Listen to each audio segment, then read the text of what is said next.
Alexa, what is diet culture? Here's something I found on the web.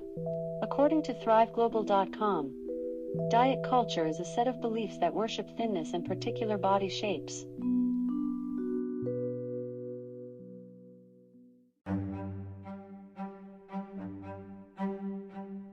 This is Dr. Erin Nitschke. This is Dr. Darian Parker. This is Decoding Diet Culture. Hey, everyone. Welcome back to another episode of Decoding Diet Culture in season 2. We are breaking down different dietary eating styles, patterns, and fad diets. And we're giving you a look at the history of each, how it's marketed, what it's claimed to accomplish, the summary of the protocol, any considerations, faults, flaws, and then a take-home message. So this one's a meaty episode in that it has a lot of detail to it. So I am excited to get started chatting about this. So in the first 3 episodes, we talked about the carnivore diet. The second episode was Scarsdale. And then the third was about intermittent fasting. So this time we're going to take a look at keto. So history and inception. So what might be surprising is this type of diet has been around literally forever. So physicians back in the 20s were using it to treat epilepsy, which is a neurodegenerative disorder. This was not at all started as a weight loss fad or healthy eating plan. So before we dive into those details, let's look at a few terms so we know what we're dealing with. So the term ketogenic, that's what this diet is a ketogenic diet. So ketogenic is a term that means related to the excessive amounts of ketone bodies in the body tissues and fluids as a result of incompletely metabolized fatty acids or amino acid breakdown. A lot of science speak there. So essentially, it's these ketone bodies that get formed because of these fatty acids being incompletely metabolized or incompletely broken down proteins, which are amino acids. A ketone body is any of those acidic products of fat metabolism that are going to accumulate in the blood. We can actually check for ketones in the blood. The ketoacidosis, that's a condition. So it is a metabolic state that's marked by the accumulation of ketone bodies. So those acidic products of fat metabolism. And it's attributed to incompletely metabolized fatty acids or those protein building blocks on account of basically taking in inadequate amounts of carbohydrates, resulting in lowering the blood pH value. And that can be potentially harmful, as well as the presence of these ketone bodies. This is basically ketoacidosis. And when those ketones build up, you can actually smell it on their breath. It's kind of a sweet smell. So those are just some of the, I guess, nerdy science stuff that's related to the keto diet and why it's called keto. The keto diet is now marketed for weight loss primarily and for balancing blood sugar and we'll talk about that in a minute.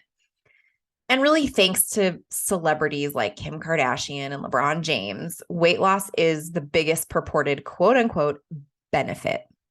And we'll dive a little bit deeper into that. So when you look at a protocol, so there's a lot of different versions of a ketogenic diet. So I went mainstream here. A typical ketogenic diet is characterized by this type of macronutrient distribution. So that's carbs, fats, and protein. So this diet is about 5 to 10% carbohydrates. This is incredibly low, and that's what's going to build up those ketone bodies. 10 to 20% of protein, which is actually considered a moderate intake of protein. 70 to 80% fat. This is super high fat intake. So let's do the math. So maybe get out a sheet of paper and write this down if you're a visual person like me. So let's look at an average 2,000 calorie diet. The daily caloric distribution on that type of macronutrient breakdown would look like this. 100 to 200 calories would come from carbohydrates, approximately 25 to 50 grams. 50 grams is somewhere around a bagel. 200 to 400 calories would come from protein. That's about 50 to 100 grams of protein in that calorie range. It's not a lot. And then 1,400 to 1,600 calories would come from fat. That's about 156 to 178 grams of fat. That's huge. So what does this do? Eating this type of macronutrient pattern forces the body to deplete the stored carbohydrates and look for alternative fuel sources. So this means fats, so that's included in body fat as well, and proteins. Those are the only two fuel sources you have left. This reaction can take anywhere from about 3 to 4 days. It's going to depend on the person, of course. So in short, an abundance of good fats, so nuts, seeds, avocado oil, olive oil, that type of thing.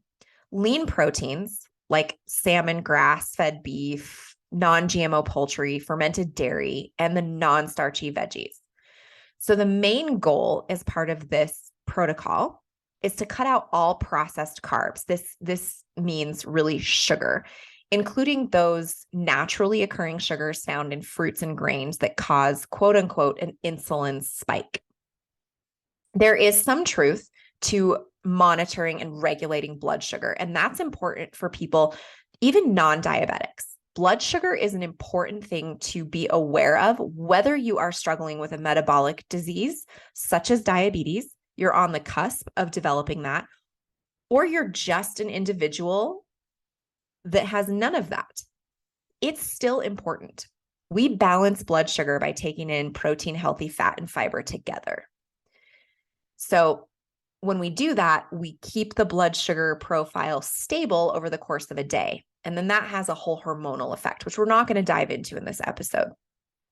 So let's look at some other pieces of the keto diet. So keeping in mind, this not so helpful gut bacteria thrives on these processed foods and sugar. So cutting these items out of the daily plan can help restore gut health and that good bacteria.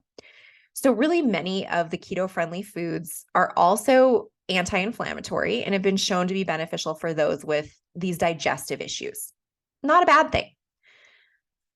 Low-carb diets tend to go awry when individuals do not consume good sources of foods and they consume careless foods high in saturated fat.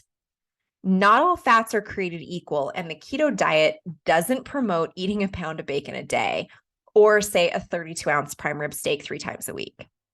The keto diet, as it is marketed, aims to encourage quality intake of mostly fats and moderate protein and very low carbohydrate.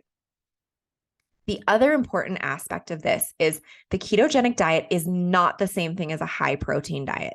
That gets confused a lot. The ketogenic diet, when you look at those macros, very moderate in protein. So what do we need to think about with this particular approach? So the keto flu is real, y'all. It's real. So as the body is being depleted of these carbohydrates and we're reducing those stores, people often report feeling this keto flu. And the symptoms are a lot like the flu, to be honest. There's some achiness, there's fatigue, there's weakness, there's irritability. Others report reduced libido. Constipation is huge because of the lack of fiber that's being taken in because, again, grains and fruits have been cut out. So the first week on a keto diet isn't pleasant or tranquil. This is not an easy thing to roll into. You're essentially forcing the body to search for other sources of energy. There is some established and emerging research findings that do point to some potential benefits to a ketogenic diet. So its basic premise of keeping carbs low to similar to other low carb diet trends we've seen in the past. The low carb diets have existed since the 20s, believe it or not, and were once used to treat epilepsy. Again, that's where this keto came from. Although with that, its mechanism of action is not really revealed in those early studies. In other studies, the low carb craze became a way to treat, quote, and I put that in quotes, treat obesity. There are other purported health benefits in areas of developing research that raise some really interesting questions about disease treatment and prevention and limiting the effects of said diseases. So don't write this off as super crazy, but it's also not something that everybody needs to follow if the goal is weight loss. So research has indicated that a ketogenic diet has benefits for weight loss and type 2 diabetes. Other studies have examined benefits for conditions such as acne, cancer, polycystic ovarian syndrome, and the treatment of those neurodegenerative diseases like epilepsy. So let's look at a few of those details. Let's chat about those for a second. So weight loss, there's something called the thermogenic effect of food, meaning the body uses calories to break down food. That's the energy that it costs us to digest and metabolize and absorb. It costs more energy thermogenically to break down fats and protein than it does carbohydrates. Carbohydrates are relatively simple molecular design as opposed to fats and proteins. It's also why fats and proteins are more satiating because they take longer to digest.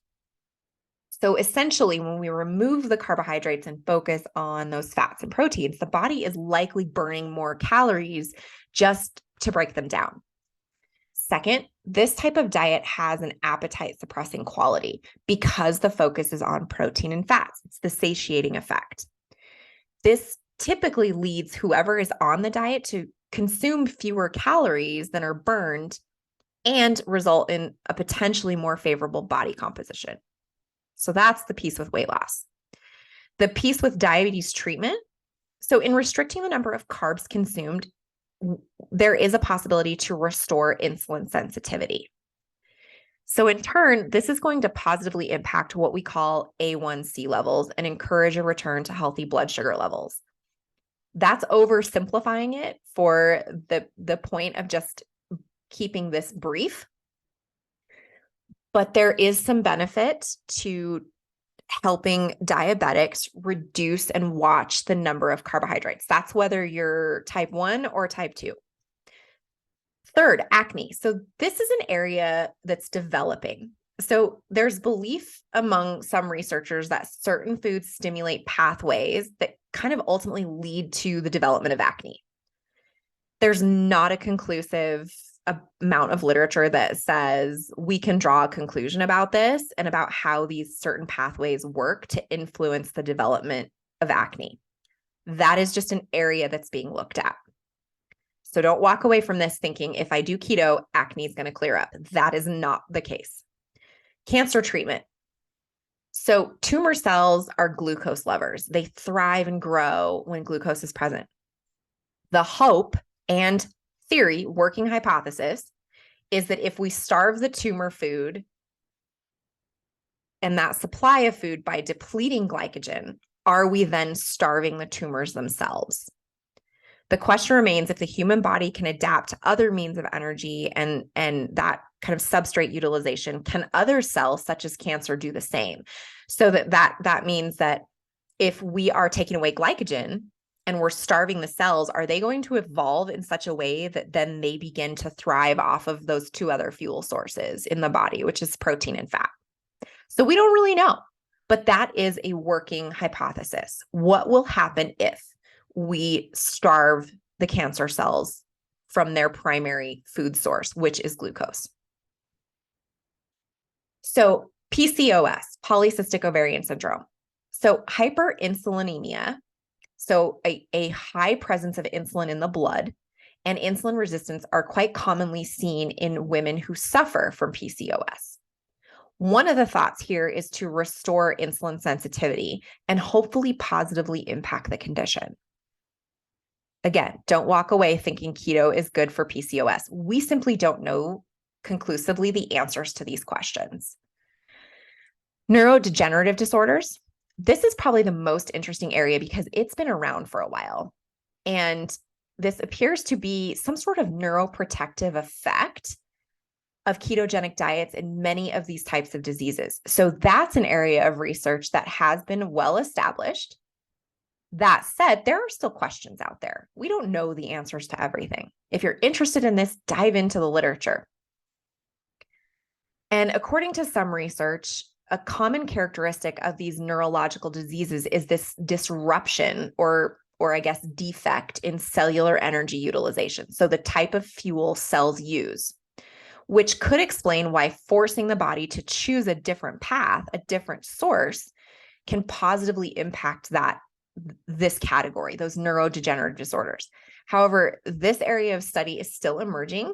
And again, the preliminary information is really interesting and promising, but that doesn't mean it's gospel. So bottom line take homes. Keto, is this for everyone? Absolutely not. This is not a diet that just anyone should adopt, nor one that just any health and fitness professional should recommend. We should not be recommending diets, period. General guidance, building a healthy plan, sharing legitimate sources, absolutely. But otherwise, it is outside the scope of practice for anyone but a licensed doctor or registered dietitian to recommend and supervise. So keep that in mind. If you are a health and fitness professional and your clients ask about the diet, do what you do best. Educate them on what the diet is and how it is purported to work, but consistently advise clients to seek counsel of a qualified professional to help them determine if this approach is something that's even warranted for them. And with the keto diet, it's not necessary to follow it indefinitely. Many individuals find these types of diets impossible because, again, we've cut out a macronutrient friend. We've cut out carbohydrates. It's okay to believe and feel this diet's not sustainable. Many struggle with it. The most significant priority is helping, if you are a fitness professional, helping your clients shape and develop these sustainable, healthy eating styles that they will enjoy consuming and not take this overly restrictive mindset. Diet, just like exercise, is not ever going to be a one size fits all. Each individual has different needs. And believe it or not, your needs vary from day to day. You might be hungrier one day than the next. We don't wake up with this certain prescription of I can only eat 1,800 calories a day, and that's me. It's not true. Those needs vary. So really keeping in mind that it's okay that these needs vary, and that's what's supposed to happen. But again, the takeaway is please consult with a qualified professional before you dive into trying any protocol that we've discussed on this podcast or any protocol you come across that we haven't yet discussed. I hope you found this helpful and interesting, and we will catch you next time.